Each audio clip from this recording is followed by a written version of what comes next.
राहुल गांधी के प्रतिरोध से अचानक मोदी शाह के होश उड़ गए। गृह मंत्रालय में हड़कंप मच गया। कोटा प्रशासन राहुल के पोस्टर हटाने में जुट गया। संसद में राहुल गांधी का माइक अक्सर बंद करने वाले लोकसभा स्पीकर ओम बिड़ला खुद राहुल गांधी के संवाद को रोकने में जुट गए। ओम बिड़ला कोटा के प्रत्येक कोचिंग सेंटर को फोन करके राहुल गांधी के संवाद से दूरी बनाने की हिदायत देने लगे। फिर भी कोटा का जेनजी सड़क पर है, राहुल गांधी के नारे लगा रहा है, क्यों? नमस्कार, मैं हूं त्रिपाठी ज्ञानेंद्र और आप देख रहे हैं सियासत के सुर।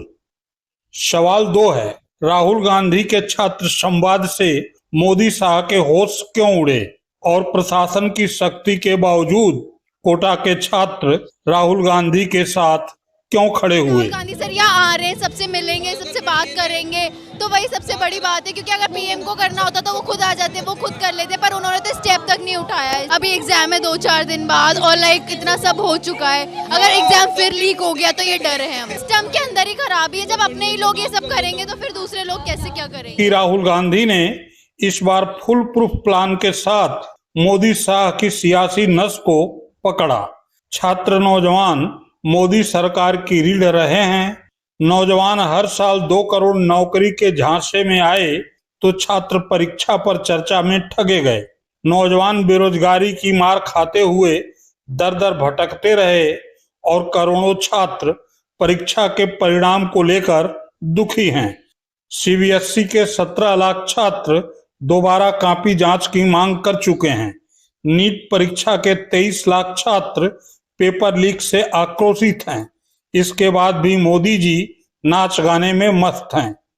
सीबीएसई और नीट के साथ राज्यों की 12वीं बोर्ड परीक्षा में बैठने वाले छात्रों को जोड़ लें तो 12वीं की परीक्षा और परीक्षा के बाद की दिशा को लेकर करोड़ से अधिक छात्र परेशान हैं। इनकी उम्र 17 से 18 साल की है और 18 की उम्र फर्स्ट वोटर की उम्र होती है। यानी ये जो छात्र जेनजी राजस्थान के कोटा से लेकर देश की राजधानी दिल्ली तक राहुल गांधी के प्लान में हैं, ये करोड़ों की संख्या में 2029 के लोकसभा के चुनाव में पहली बार मतदान करेंगे। बस इसी बात को लेकर मोदी शाह के होश उड़ गए और मोदी सरकार राहुल गांधी के छात्र संवाद को रोक देने में जुट गई।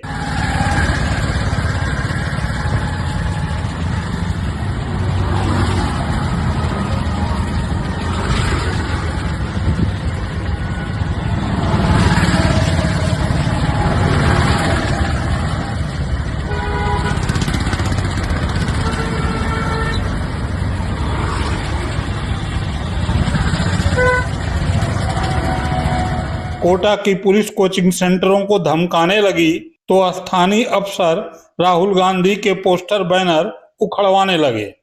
कोटा के सांसद और लोकसभा स्पीकर ओम बिड़ला को भला ये कैसे स्वीकार होता कि जिस राहुल गांधी को वह संसद में नहीं बोलने देते, वही राहुल गांधी उन्हीं के संसदीय क्षेत्र में छात्रों से संवाद करें।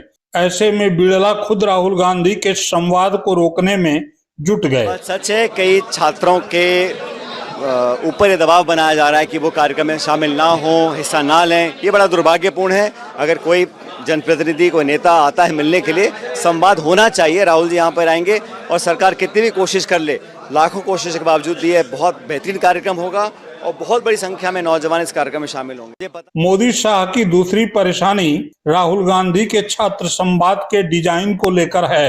राहुल गांधी का संवाद उन जेनजी छात्रों से है जो किसी की भी सरकार को उखाड़ फेंकने का मादा रखते हैं। राहुल उन जेनजी छात्रों से बात करने वाले हैं जिन छात्रों से मोदी जी परीक्षा पर चर्चा करते थे। अब राहुल गांधी उन्हीं जेनजी छात्रों के साथ मोदी के परीक्षा सिस्टम की बखिया उधेड़ेंगे। कार्यक्रम में राहुल गांधी वैसे ही मन की बात करेंगे जैसे मोदी जी हर साल किया करते हैं, लेकिन एक तरफा नहीं। राहुल गांधी छात्रों के मन की बात सुनेंगे, मन की बात के सहारे भाषण नहीं देंगे।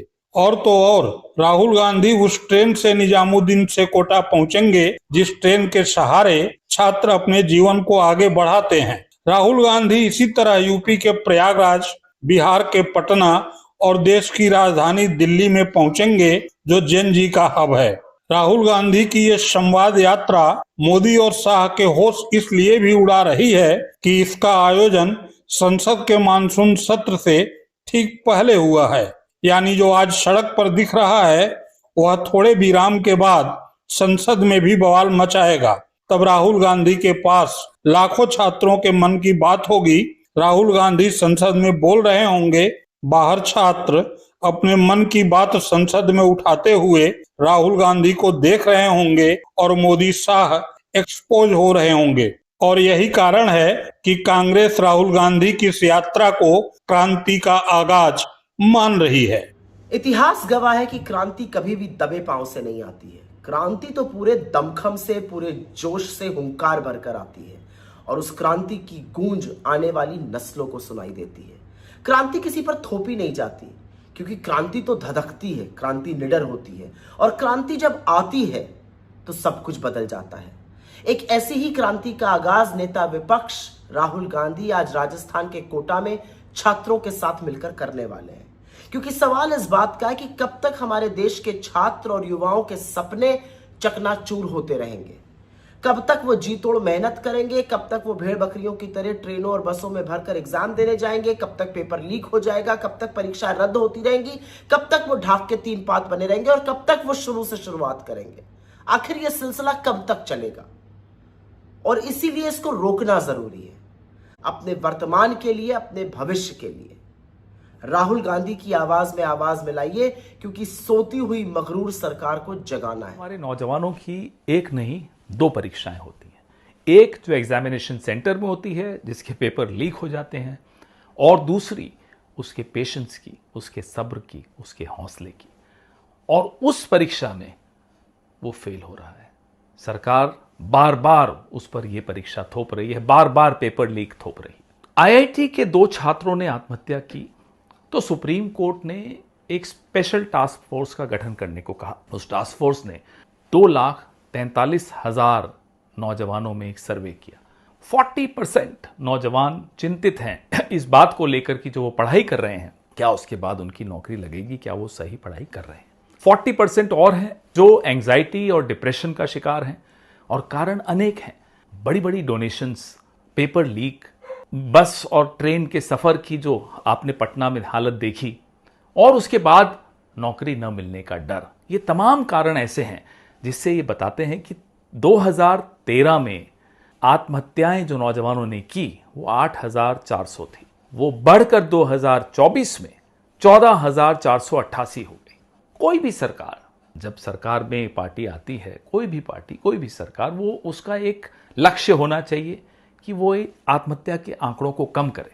किसान आत्महत्या एक बहुत बड़ा मुद्दा, इसमें कोई शक की बात नहीं, लेकिन आप हैरान होंगे ये जानकर कि हमारे नौजवानों की आत्महत्या का आंकड़ा किसानों से कहीं ज्यादा आगे बढ़ चुका है। यही कारण है कि 24 से कम की उम्र की डिप्रेशन के केसेस 75% है। 75% लोग जो डिप्रेशन का शिकार हैं, अवसाद का शिकार हैं, वो 24 से कम उम्र के होते हैं। क्यों? क्योंकि ये एक ऐसी नाजुक उम्र होती है जब आपके चारों तरफ और आपके अपने शरीर में, आपके मन में, आपकी सोच में बहुत भारी परिवर्तन हो रहे होते हैं। जिस तरह से, जिस नज़रिए से आप लोगों को देखते हैं, जिस नज़रिए से लोग आपको देखते हैं, समाज आपको देखता है, वो दबाव आप पर रहता है। और उस पर परीक्षा का दबाव, उस पर पेपर लीक का दबाव, उस पर एक अनसर्टेन फ्यूचर का दबाव और एक इनसेंसिटिव सरकार का दबाव। परीक्षा पे चर्चा, अरे साहब परीक्षा पे चर्चा आप क्या करेंगे? आपने दी है कितनी परीक्षाएं जिंदगी में? आप करिए पेपर लीक पर चर्चा, आप करिए डिप्रेशन, अवसाद, एंजाइटी पर चर्चा, आप करिए एक अनसर्टेन फ्यूचर जो नौजवानों को एक चिंता का एक सबब बन रहा है, उस पर चर्चा। छोड़िए ना परीक्षा पर चर्चा। राहुल गांधी और कांग्रेस पार्टी तो इस पर चुप नहीं बैठेगी। ये हमारे पॉलिटिकल एजेंडा का प्रमुख हिस्सा है और होना चाहिए, क्योंकि ये बहुत बड़ा मुद्दा है और ये पूरे समाज, पूरे आने वाली पीढ़ी का मुद्दा है। जो अंधकार हमारे नौजवानों के जीवन में दिख रहा है, उसको दूर करने के लिए हमें पहल लेनी होगी। आज कोटा में राहुल जी एक संवाद कर रहे हैं नौजवानों के साथ, ये वही पहल है। उस अंधेरे में एक चिराग जलाने की कोशिश है, का पहला कदम है। आइए सब इस संवाद में शामिल हों ताकि ये चिराग मशाल बन सके। जय हिंद।